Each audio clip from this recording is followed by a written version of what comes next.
Punta naman tayo sa Mindanao. Alamin na natin ang sitwasyon sa ilang terminal doon ngayong Miyerkules Santo, kung saan inaasahan ang pagdagsa ng mga pasahero maya-maya. Si Regine Lanuza ng PTV Davao sa Sentro ng Balita, live.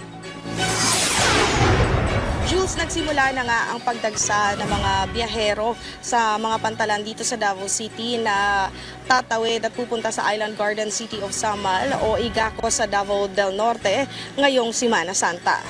Bagamat hindi pa ganun karami ang tao at sasakyan na nakapila sa mga pantalan dahil ang iba ay may trabaho pa. Inaasahan naman na mamayang hapon ay darami na ito dahil sa dinaklarang half day sa mga tanggapan ng gobyerno. Inaasahan din na aabot sa labas at ilang metro ang pila ng mga sasakyan ng mga nagnanais tumawid. Siniguro naman ng Coast Guard Davao na matiwasay, maayos at ligtas ang mga pasahero sa pagtawid sa dagat.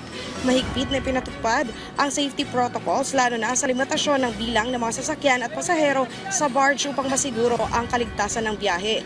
Bago makasakay, may mga nakapaskil na safety tips din na maaaring basahin ng pasahero. Jules, maliban nga sa mga magsesemana Santa ay marami din ang mag-overnight sa mga beaches sa Samal at kinabukasan ay uuwi rin sa lungsod. Yan muna ang pinakahuling update dito. Balik sa iyo, Jules. Maraming salamat, Regine Lanuza.